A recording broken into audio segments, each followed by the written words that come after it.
مساء الخير جميعا واهلا وسهلا فيكم في احدى جلسات البث المباشر لاكاديميه الملكه رانيا لتدريب المعلمين. معكم خالد نعيمات.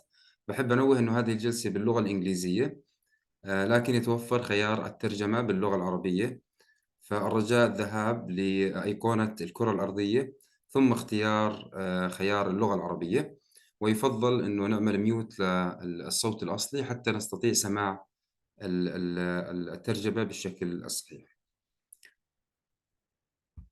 Good evening everyone and welcome to QRTA Talk live sessions.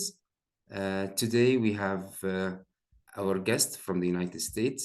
Allow me to introduce Dr. Jenni Kincaid.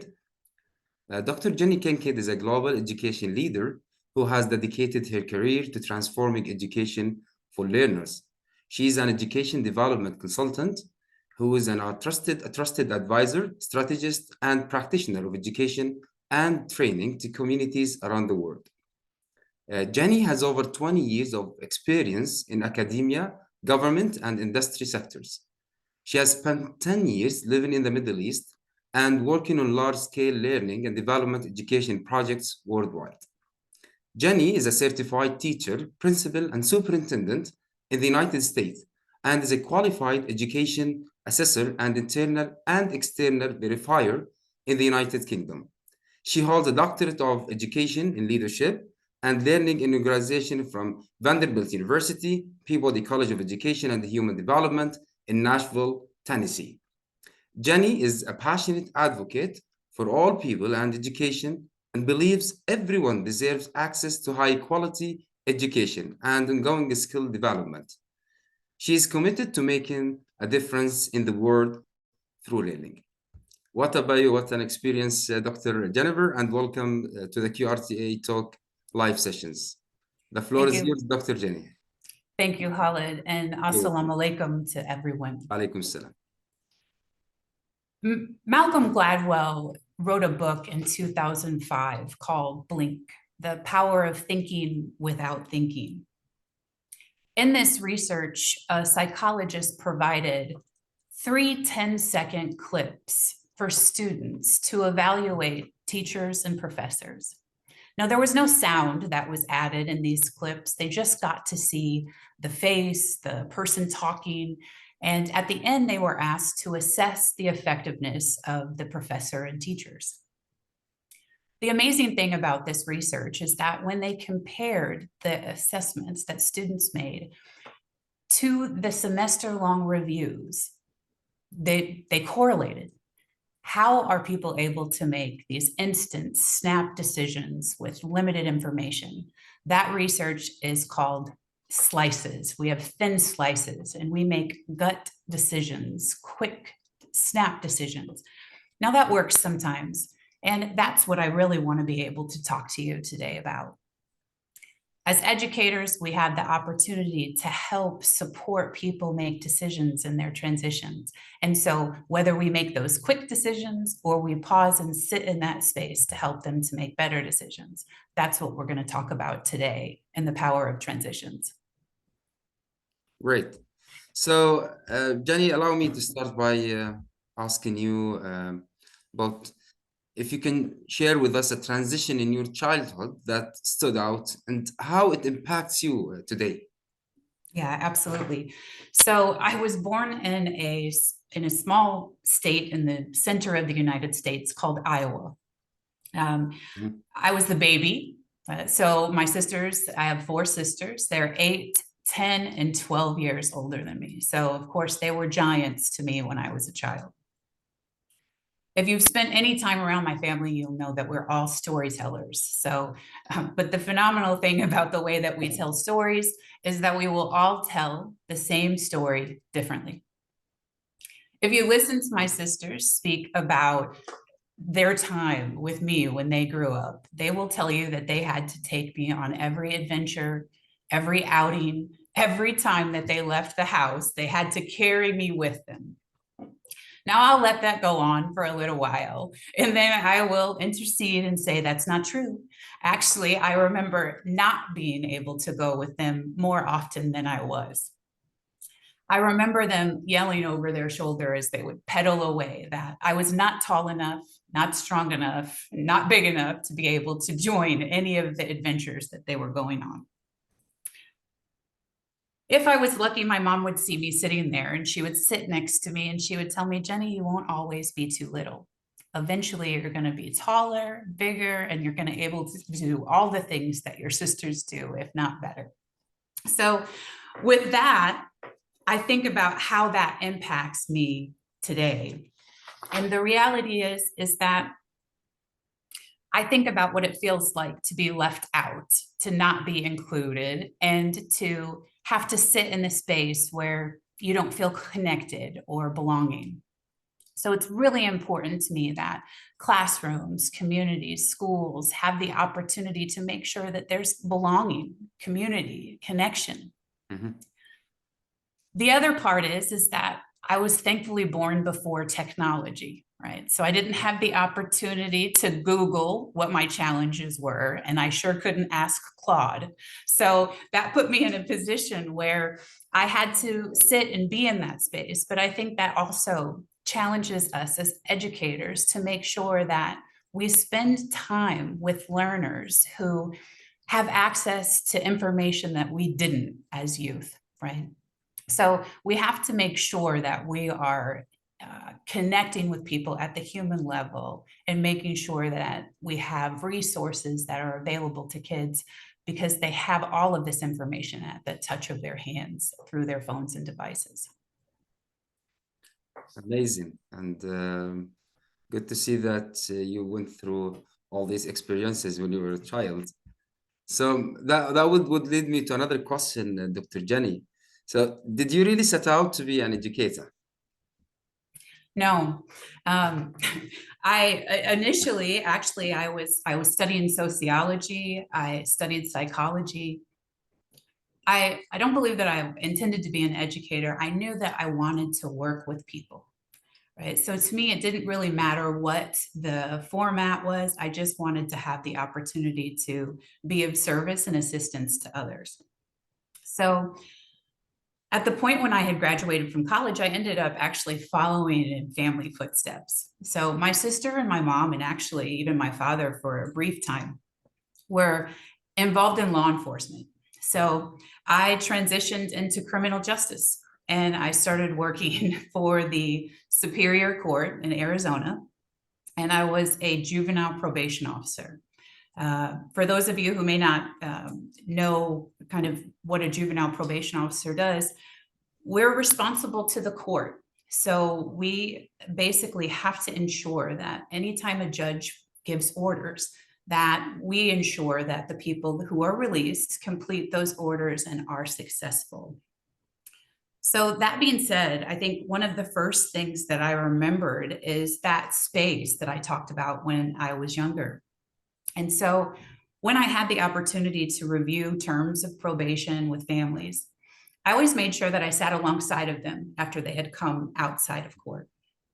I think the biggest thing is that when you're dealing with somebody who has had such a huge experience, parents are disappointed, their children, have gotten into trouble, there's these challenges, what are they going to do? And so I kind of came up with a way that I was able to empower families through that process. And what I did is that I would review the terms as normal, but at the end, I would sign both the release paper and the paper that returns them back to court. And I would put both in front of the families. And I would just say, listen, if you do everything that the judge has asked you to do, this is your form. If you don't follow what the judge has told you to do, this is your form. And so the reality is that I had phenomenal rates of people feeling like when they walked out of that situation, that they had choice to be somebody different than who they were. People ask me all the time, how did you work with criminals? How do you work with bad people? And it was universal for me that I never worked with a bad person. I worked with people who had made bad choices. And I think anybody that's in that situation wants an opportunity to be able to be more than they were in the decision that they had just made. So with that, I think that set the stage just to make sure that every opportunity that I had to engage, that I would ensure that families had opportunities to success. Now, I struggled staying in the court scenario. So I actually was able to transition into a safe school officer role. So I was partnered with a police officer, and we worked on a school campus, and we were responsible for law-related education. So we covered all different types of things, making sure that the community had access to the things that they needed. And through that process, I think I started to realize that I was teaching, and I didn't really know that I was teaching because of the things that we were doing. So I started to get drawn to that and wanting to help people get to the other side of some of these challenges that they were facing when they were at the juvenile court. So that's really how it started. I, ultimately ended up becoming closer to education, based on the fact that the opportunities for people to make different choices were absolutely through the empowerment of education. It's interesting how you transferred from one job to another and ended up being an educator. That's very interesting. That would lead me to another essential question here, Dr. Jenny. So, having talked about transitions in your life, what do you think are the most essential transition for you to you as an educational leader, Dr. Jenny? Yeah, so at the almost at the end of my time with the juvenile court, I had started coaching at one of the local charter schools. And it was interesting to me because the young people that I was coaching in sports, and there was different types of sports: basketball, girls basketball, boys basketball, soccer, football. But what I noticed is that these young people in the charter school were interested in coming out for sports just because they wanted to find community. They wanted to be part of something. And so many of them would stay on the sports team the whole year. It didn't matter what sport came up. They wanted to play because they found friends and community, and then they were able to belong. So I really started to see that there are these anchors that you can put in place for young people that help them to be successful in the classroom, whether that's finding something that they're passionate about or empowering them to do things where maybe they're not so great in the classroom, but if you can find success in other ways, you can help them to move forward. So because of that, I actually ended up transitioning from the courtroom to the classroom, I'll say, and made that transition into education as an educational leader, formally moving forward. And the first time when I was promoted to become an assistant principal, you're excited about a promotion, and then you show up the first day, and then you have a challenge that you have to solve, right? So you don't get a promotion without some sort of challenge that you're going to have to solve immediately. And so with that, I was given a list of students that had been unsuccessful up to this point. They were having attendance issues, grades issues. And so as the assistant principal, it was going to be my job to counsel them out of school. And I thought, how is this possible? I just left juvenile court. I left this situation over here because I wanted to come into education. You're back into it again. And I'm right back into the same dilemma. How do I help people make changes if I have to do the same thing potentially that I did over there? So everybody congratulated me, and I took the list, and I didn't act on it right away, thankfully. The very next day, it was the start of the school year. So the very next day, we had a kickoff. And at that kickoff, we had a motivational speaker that was coming. And I've asked several of my colleagues in preparing for this, like what part do you remember, right? And I think that was part of this process too, is that we each remember things in different ways. So the gentleman gets up to speak, and his name is Carl Boyd. And he was an educator in the early, 60s in the inner city of Chicago. And he was a principal. And Carl Boyd talks about the fact that this particular year that they had this class that was absolutely unmanageable. Okay. All of the teachers had tried, they had tried to wrap around the class, and they were just having really big challenges. And so they finally had gotten to the point where there was going to be a new teacher that was coming. And why she was coming, the teachers had basically asked Carl Boyd if they could tell the new teacher that these students were talented and gifted, right? Why continue to have students, be in this situation? Let's give them an opportunity and tell the new teacher that they're talented and gifted. He wasn't really sure about this, but he had to travel. So the new teacher came, and the teachers wrapped around her. The story is that she was told they were talented and gifted. Now, of course, she gets into the classroom and she starts to struggle immediately, right? So she got this new job. Now, all of a sudden, she's not feeling like this is matching up with what she was told. What is she going to do?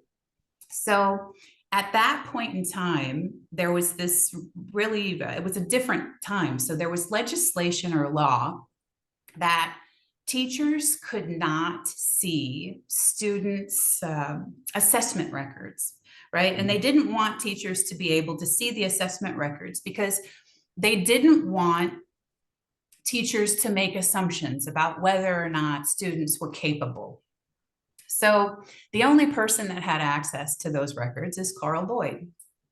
So while he's away, Mrs. Daughtery, she sneaks into his office. And she wants to see these records to ensure that these young people are talented and gifted, because if they are, then she's going to have to completely change the way that she's doing things. Okay. So she goes in, she looks at the records, and she gets in there and she's looking, and she's like, 135, 137. Wow. She confirms immediately, she puts their files back down, and she goes back home and she has to really rethink everything. And she shows back up the next day, and immediately she tells them that they're scholars. And she says that now we're going to have some new rules. You are going to turn in every single assignment. You are going to make sure that you are not late, that you do everything that you need to, and we're going to do everything differently. Now, slowly over time, this class transformed, and the teachers were walking by, and everybody was trying to figure out what's happening with Mrs. Daughtery. So at the end of the year, this class was now outperforming all of the other classes. Amazing. And so Dr. Boyd was at the point where he needed to have a one-on-one with Mrs. Daughtery and said, how did you, tell me what you did. How did you do this? And she says, well, I don't want to get in trouble. And he said, it's okay. Just tell me. She said, I looked at the records when you were out, and now I know that they were actually scholars, and I should have been treating them this way from the start. Mr. Boyd said, Mrs. Daughtery, can you show me on the records what you saw? And so she shows him, and she's like, look, IQ 137, 135, 140. And Dr. Boyd said, Mrs. Daughtery, those are locker numbers. The reality was that those students now had somebody that had become a champion for them. And whether or not locker numbers or not, that entire class was now transformed, because Mrs. Daughtery had now Hold that. seen them as different than what they were, right? So I go back to that point, those transitions where when we think or believe that something is so, in that time, sometimes we need people to help us to get through that transition, right? And I think that time is so important. And if we don't take advantage of that as educators, we really lose out on an opportunity to make a phenomenal difference. So what happened now is that I'm thinking, okay, I for sure have locker numbers with the young Definitely. people that I have to go back and talk to. No more chances. But we're going to have to make something completely different than Exactly. what they have. And so I went back and I did two things. One, I had each of the families come in Okay. and I met with them individually. Mhm. And I shared a story from when I was at juvenile court. And I said, listen, I had the opportunity to go to juvenile court. And one of the programs that we had is that they would take juvenile offenders to the adult prison for them to talk to the inmates, right? So that they could potentially learn from someone else who had gone down this path and hopefully make better decisions. And I was so touched by that experience because what the facilitator did is that she asked all of the men that were in the room how long that they had thought about the crime that they had committed before they committed their crime. And it was amazing that around the room, it was 5 seconds, 10 seconds, 15 seconds, 20 seconds, right? That snap decision that people are making where they do something, whether it's good or bad. And what the facilitator did after that is that she asked, now, how long have you been in jail or incarcerated since this happened? And then you heard 15 years, 20 years, 30 years, right? So there was these opportunities where people had made quick decisions. And because of that, there was consequences, forward. So after sharing that with the parents, basically what I did is that I said, someone somewhere has failed your child. It wasn't me and it wasn't you. So what we're going to do right now is we are going to be very clear about the roles and the goals in order for us to move forward and be successful. So I took the same concept, from juvenile probation. We created academic success contracts. We each had our roles and responsibilities to ensure that the students were coming to class every day, that they were studying and engaging positively. And, looking back over that, I don't know that we lost one of those students. They were able to transform in space and place at school to really have a new outlook about what was supposed to happen for them and how that was supposed to happen. And it was just a phenomenal experience. So that, I think, again, these transitions where you learn something and then in that space, you're able to help take that forward. As I had transitioned to become a principal, again, when you ask for things, you don't really know exactly what's going to happen, right? You get these promotions, you think everything is going to be great, and immediately you have a challenge. So I don't know if it's just me, but anytime that I get a promotion, it is one of those things where you have to deal with something immediately. So I was promoted on April 1st, which in the United States is April Fool's Day. So that entire day is just about jokes and pranks. And that happened to be my first principal in that school. And so we spent a lot of time when I first got there, just having conversations about, why are you here? What do you want out of this experience? And how are we going to transform this space and place for learning? And that's exactly what we were able to do. It was, I mean, I've worked with such a phenomenal group of people in the and we worked in an alternative charter school system where our founder, he's passed away this past March.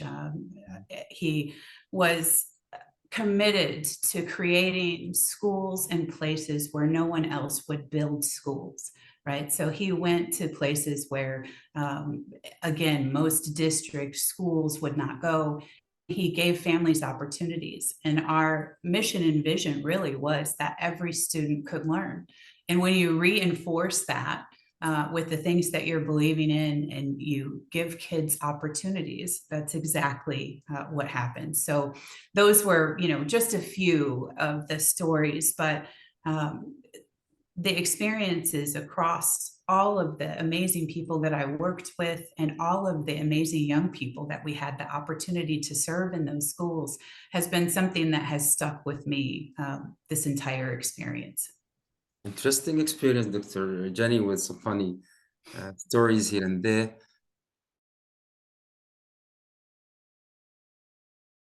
And yeah, this multiple exposure that you've been through, maybe that helped you in your transition. Having talked about transition, Dr. Jenny, allow me to ask you about what was the transition from the United States to the Middle East. Now you moved from the United States to the Middle East. Could you tell us more about this experience and this transition?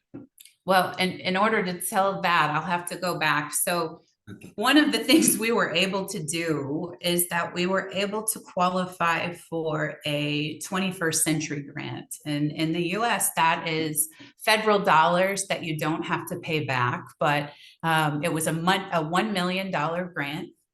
It was one of the first times that the organization had qualified for such.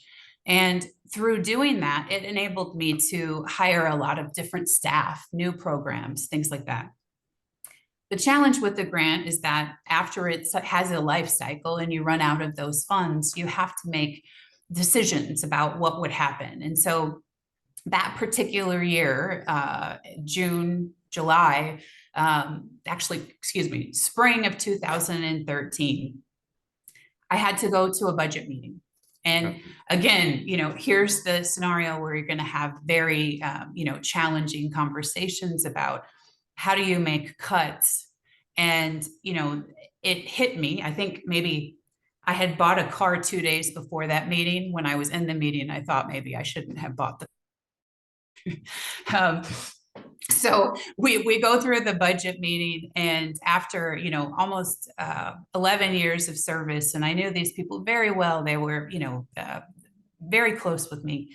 But in that meeting, I made a decision to resign. You know, it was time for me to transition and to move on because I wasn't going to be able to make the cuts that were necessary. And I always had a commitment that if my service ever became a disservice, then I wasn't going to continue that. It was really important to me to make sure that we provided a phenomenal set of care and resources. And so I decided at that time that it was time for a transition.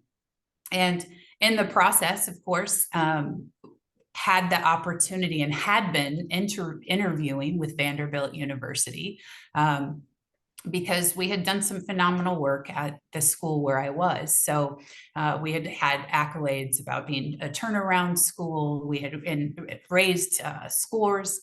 So Vanderbilt was coming to UAE as a strategic partner to help to develop school leaders.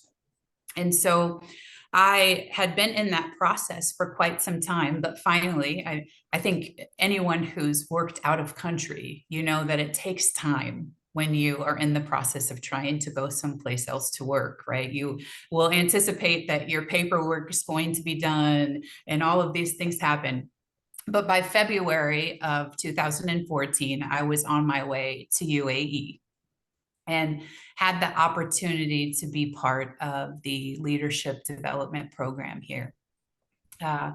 Worked on that program. We had several different kind of modules or programs that we were working on, a few model schools that we ran, as well as helping aspiring leaders and school leaders through their training and development. So again, phenomenal program. And we were able to continue that work until the 2016. There was some shifts. The government restructured some of the entities. And so I was working at that point with Abu Dhabi Education Council, and it changed to Abu Dhabi Education and Knowledge. And then from there, ATTIC with a K actually transitioned to MOE. So every once in a while in UAE, you will see that there's government shuffles. And so those shuffles ended up kind of moving the structure of the education organizations around. But through that, worked on several different initiatives. After the Vanderbilt initiative ended, I worked on helping ATTIC to release the national teacher standards, teacher and leadership standards for the country. I worked on the teacher and educational leadership licensing, and then transitioned out and actually worked on a military qualifications framework project for the UAE government as well. That's interesting. And this is where your journey in the Middle East started. Yes, absolutely. Yeah. So, and now you're staying in the UAE, right? Yes. Amazing. So that would lead me to another question, Dr. Jenni, about your focus of your doctoral research. In the intro, we introduced you that you had a doctoral in leadership. And my question here, how did that transition to the organization you started called the SHIP Foundation today? SHIP, the Yes. acronym SHIP here. So I'll start. I actually completed my doctorate while I've been here in UAE. I completed my doctorate with Vanderbilt University, and they had just started a program in the start of 2017, 2018 called the Leadership and Learning in Organizations Doctorate. It's an online doctorate. And so I started the program in January of 2018. About 3.5, almost 4 years to complete. And the fascinating thing about that program is that all of your classes are actually live. And so for that 3.5, 4 years that I was in school, I actually had to get up and go to class at 3:30 in the morning because it was the opposite time zone for the US. So during that program, it really it focuses you to deal with leadership and learning in organizations, but bridging the gap between theory and practice. How do you help drive change in organizations and make a difference through the programs and initiatives that you're running? So what I did was I partnered with Vanderbilt University, and I looked at the Humphrey Fellowship. So I don't know if you're familiar with the William J. Fulbright initiative from the US, but they have a Humphrey Fellowship, which brings citizens from over 160 different nations to the US to study. They are mid-career professionals that are given a grant to go to the US and focus on critical sectors, things, education, health, building democracies, media. Yes, the Humphrey Fellowship. So with that, what I did was I looked at evaluating leadership capacity in international and education exchanges. And I wanted to understand how these programs that are used at the national level, typically an international level for diplomacy, how these programs actually impact the leaders that are there and how they develop in that process. So my research focused on identity-based leader development as well as relationships for learning. So I evaluated the program from those two stances, looking at how the program was designed to ensure identity-based leader development, and then how the leaders experience those processes within the program. Amazing experience, and good to see how you moved from one position to another, and this transition from one position to another.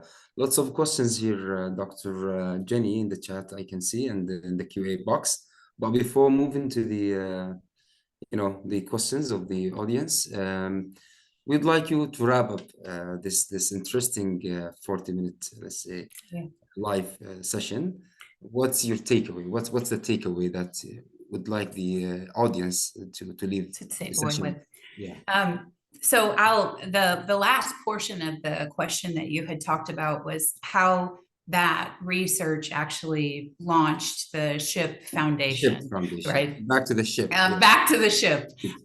So really, after spending all of that time researching and studying leadership, that's exactly what I wanted to focus on, whether you're talking about leadership, partnership, citizenship, relationships, right? My goal was that this is invisible infrastructure to make connections between organizations, people, place, and space.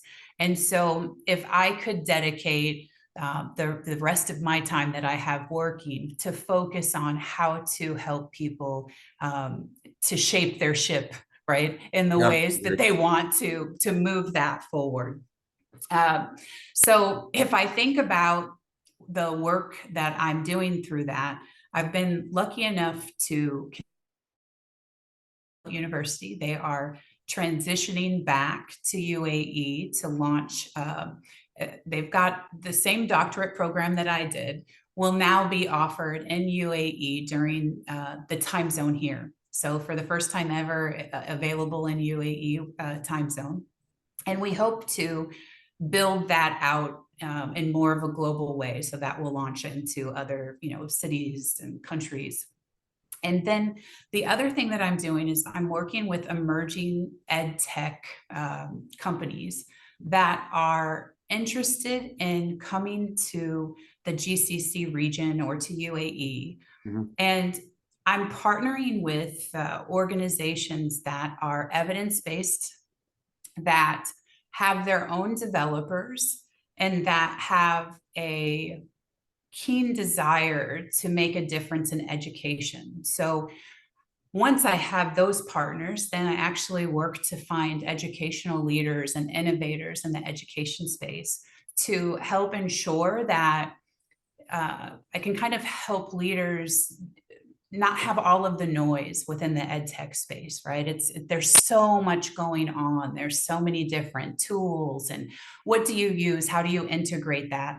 But not only how do you do that, how do you lead successful integrations when you need people to change behaviors and practices and mindsets and beliefs? So that's all of the work that I'm currently coordinating within the SHIP Foundation.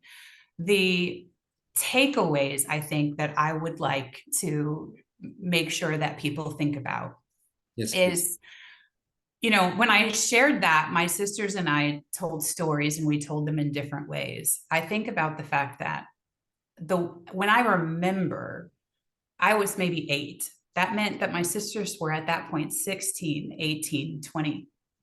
So I just want people to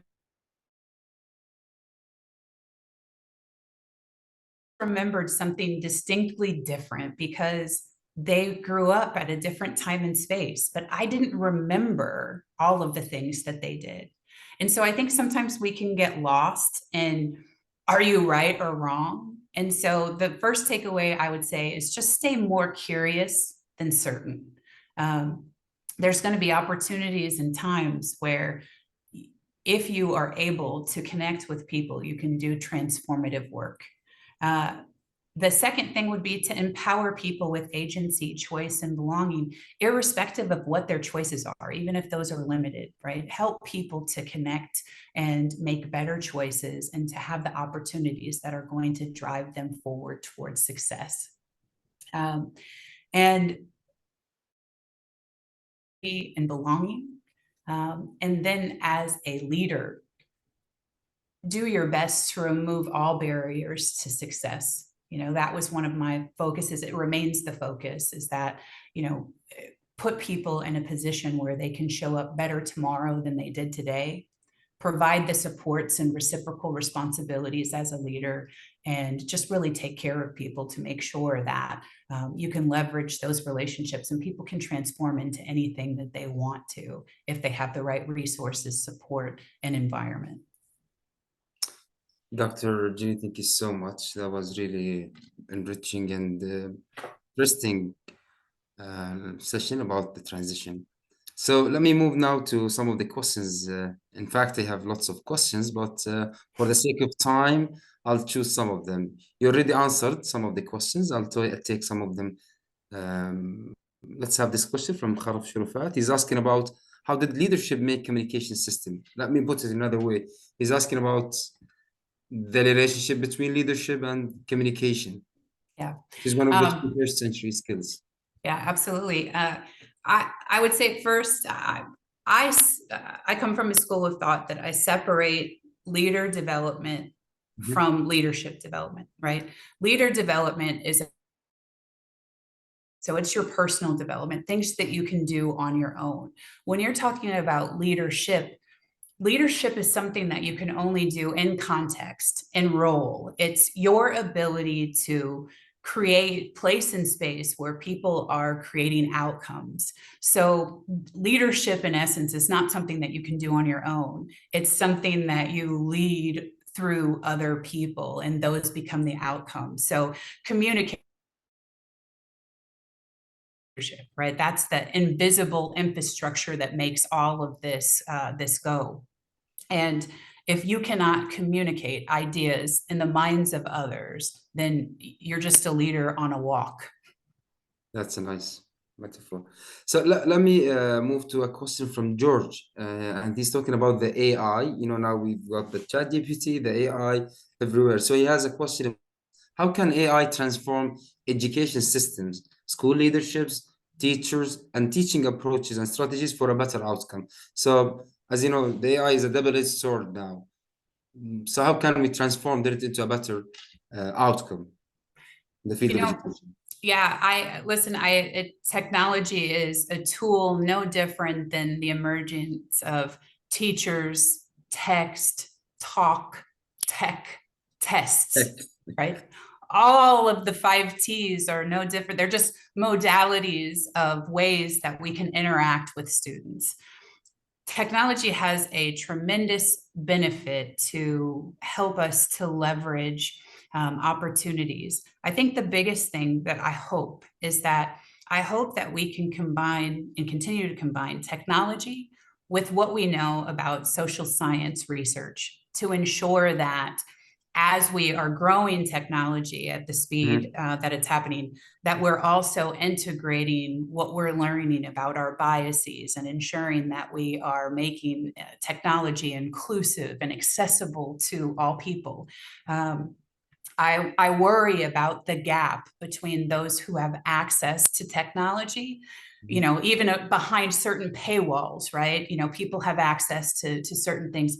It may create a wider gap between those who don't have access to it and not. So I say, yes, responsible users of technology. And we're also going to have to ensure that while we're using it, that we focus on critical thinking, that we maybe change the way that we're assessing, because the traditional way that we've been assessing may not actually work when you move into the space of AI. I would say absolutely believe that your students are going to use ChatGPT in order to write papers and prompts. And because you know that they're using it, then pivot and assess in a different way so that you can still use this in a very valuable way, but you just change the way that you're assessing in the process. Interesting. So having talked about the gaps, Saleh has a question here, and he's asking you as a leader and an expert in the leadership, again to the ship foundation. To the ship. Yeah. So don't you think there is a gap between the academic reality, he called it, and the practical reality among graduates? So he's talking about university graduates. So now what they take at university and then when they go to the field, what about the gap? How can we bridge that gap? I think sometimes we talk about this gap as if it's new, but I think it's one of the oldest gaps that have existed. Industry is always at the juncture of where they're asking academia to produce graduates that are prepared for the workforce. When you ask sectors and industry to provide clear roles and responsibilities for what they want graduates to show up and be prepared to do, they're usually not able to do that. So I think if we are looking at the outcomes of education, we have gotten to a point where we're assessing content and students are giving back their understanding of that content. When they go into the workforce, no one cares what they understand. They want them to use a completely different set of skills and to change minds and ideas. So I think we have to start being realistic about how do we meet the needs of content, but at the same time be clear about what the outcomes of education are supposed to be. And those are going to be questions that young people have to start asking, even in their classrooms, if they do not feel like that they're being prepared for industry. I also feel like there's this myth that people believe that you will end education and then you won't have to go anymore. Education is like training for a marathon, right? Yeah. If you're not running, you are not going to be able to keep up. So continuous, ongoing professional development.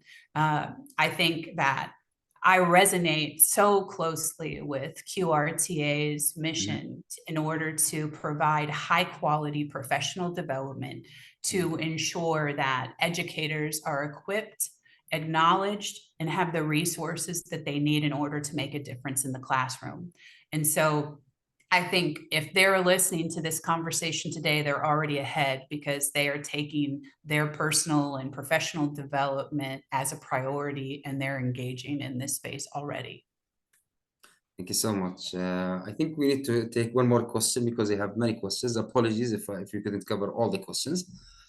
Here we have one question from Latif Al-Hajri. She's asking, how can I lead my class and change its level, especially elementary level, and make a great transition? So she's a teacher. It seems that she's a teacher, and she's talking about driving the change inside the classroom.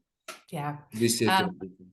Absolutely. I think some of the greatest transitions that I have seen are around ensuring that students have access to resources that match their level, as well as being able to identify their zone of proximal development so that you can stretch them that 3 to 4%. I think sometimes a lot of the curriculum at grade level, if you don't have responsive, intuitive resources, it will be challenging to be able to meet every student where they are at. And this is where I think we have to be able to use technology to ensure that every individual student has a personalized individual learning plan.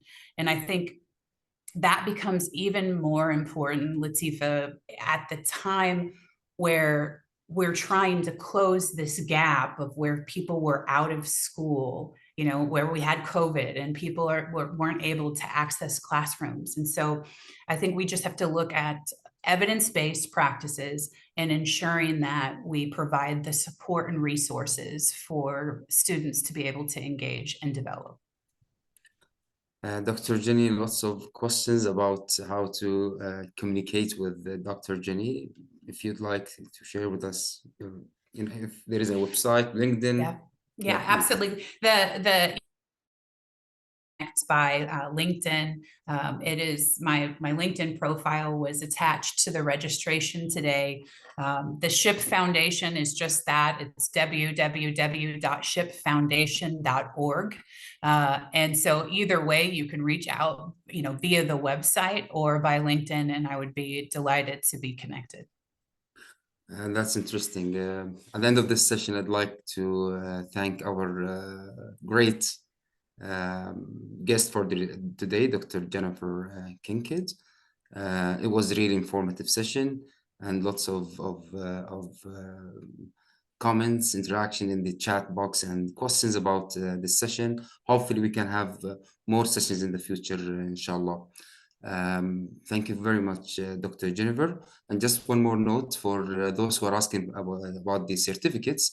If you would like to receive the certificates, you'll have it via your email very soon, inshallah. So you'll have it via the email.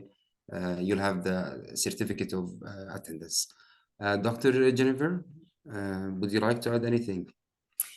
Again, I just thank you for QRTA for having me here today. Again, I resonate so much with the work that you guys are doing tirelessly. There has not been one person on your team that I have not just been totally astounded by the professionalism and the work that you're doing. I know that you guys have your new or upcoming forum on December 9th that's coming. So for those of you who have not registered your interest, I encourage you to do so, because if you have a partner in the process like QRTA, then you are, you're half the way on your developmental journey. So thank you, Khalid, and the QRTA team. I appreciate you all, as well as everyone who joined with us tonight. And I hope to connect with you on either LinkedIn or my website as well.